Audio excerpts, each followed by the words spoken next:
Senatore Centinaio,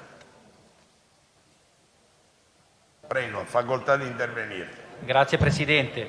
Prima di iniziare volevo porre una domanda al Ministro Speranza, perché sta girando su tutti i giornali online. Ministro, vorremmo sapere se corrisponde al vero la notizia che il 17 ottobre per il Comitato Tecnico Scientifico i ristoranti potevano tenere aperto la sera e se quindi questa è stata una sua decisione di sua spontanea volontà senza sentire, senza ascoltare i tecnici con cui collabora il Ministero. Perché se questa notizia fosse vera sarebbe molto grave. Prima di entrare nell'argomento volevo ricordare che alcuni colleghi qua in aula hanno parlato di necessità di collaborazione visto che siamo in uno spirito natalizio, ci stiamo avvicinando al Natale. Noi non siamo Babbo Natale, la Lega non è Babbo Natale, non fa regali a nessuno e non fa sconti a nessuno, in particolar modo a chi ha distrutto questo Paese.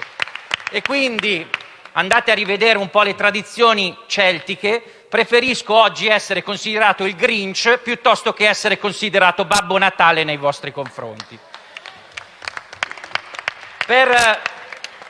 Per fare questo intervento, Presidente, ho riletto, sono andato a riprendere una mail che mi è stata inviata stanotte da un imprenditore della mia città e mi piacerebbe condividerla con voi e leggerla perché è quello che la gente, quegli italiani pensano di voi.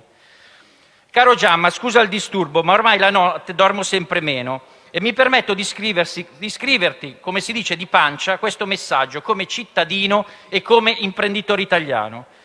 Per l'Italia ti dirò una cosa scontata: maggio, giugno, luglio, agosto, 4 mesi di tregua per organizzare le cose e invece niente.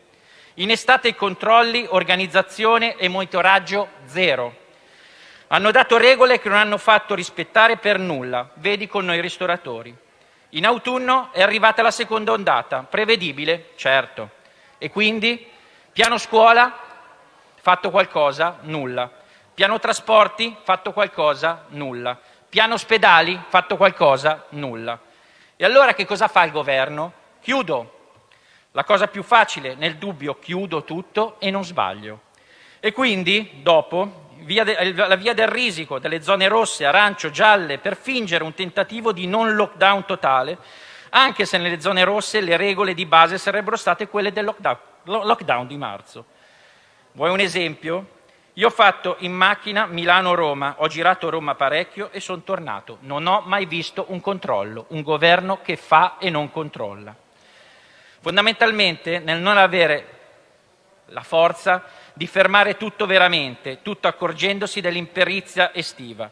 Si sono messi a chiudere un po' di cose e a giocare coi pastelli e intanto facciamo 700 morti al giorno. Qualcuno dirà, ma anche gli altri stati hanno problemi. Bella soddisfazione. Ma cosa hanno fatto gli altri stati per sostenere le aziende chiuse? Soldi, tanti e subito. Un esempio, la Germania. Le misure economiche tedesche, oltre 353 miliardi di euro, più oltre 800 miliardi di garanzie sui prestiti, varati nei vari mesi, da marzo, giugno in poi. In Italia niente.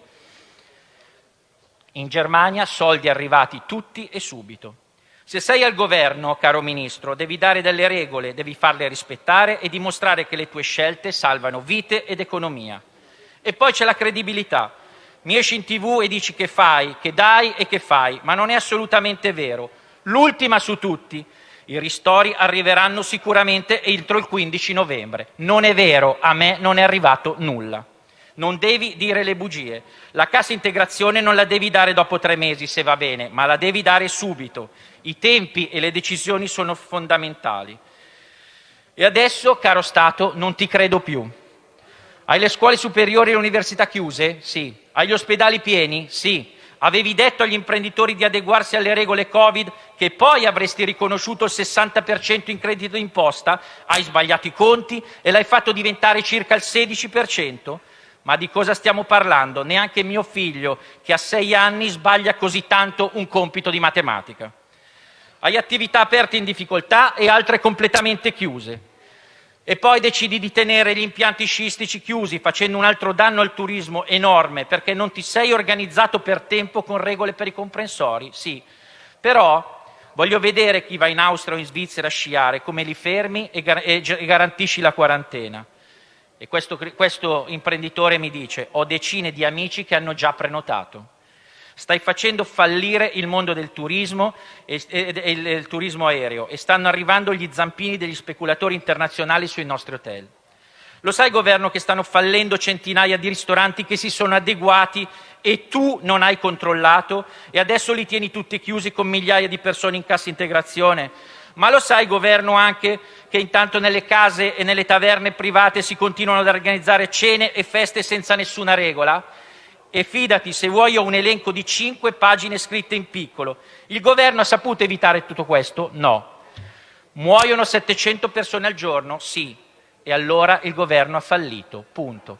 La lettera di questo imprenditore io la sottoscrivo in pieno perché fa una fotografia di quello che sta succedendo ed è successo in questo Paese.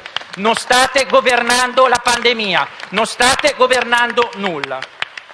E adesso, Ministro, ci dite che a Natale gli italiani non potranno raggiungere le famiglie di origine o i genitori separati non vedere i loro figli. Ci dite che tanti giovani, uomini, donne e bambini non potranno vivere le festività in famiglia reclusi nelle regioni dove lavorano e studiano. Pensate a quanti giovani ci sono del sud che sono al nord a lavorare e che grazie a voi o per colpa vostra non potranno tornare a casa. Ci dite che non potremo spostarci nemmeno tra i comuni. Ci dite che Gesù Bambino, perché ormai adesso scrivete anche il Vangelo, ci dite che Gesù Bambino dovrà nascere alle 22 anziché alle 24. Perché cosa succede? Che differenza c'è tra le 22 e le 24, caro Ministro? Ci dite che non potremo stare in famiglia più di 6 persone e penalizzate le famiglie, perché l'avete detto voi, che se ci sono più di 6 persone in famiglia non va bene, penalizzando le famiglie numerose. Ci dite che le scuole potrebbero aprire prima, l'ho sentito dire anche dai colleghi del Movimento 5 Stelle. Gli insegnanti vorrebbero, è vero che gli insegnanti vorrebbero insegnare non con la didattica a distanza, però che cosa avete fatto per tutelarli? Ci sono aule di meno... Finito.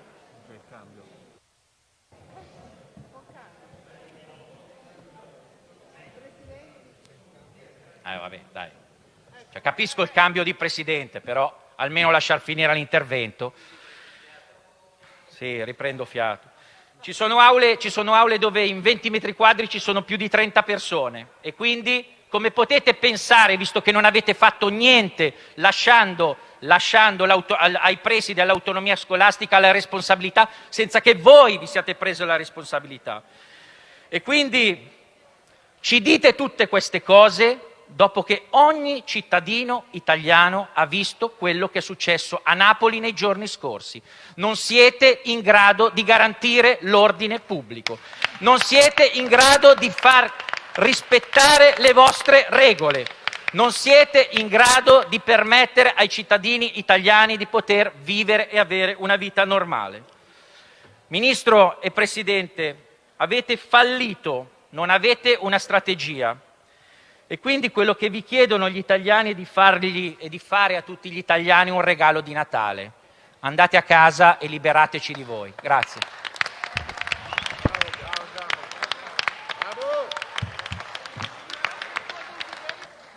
Ha chiesto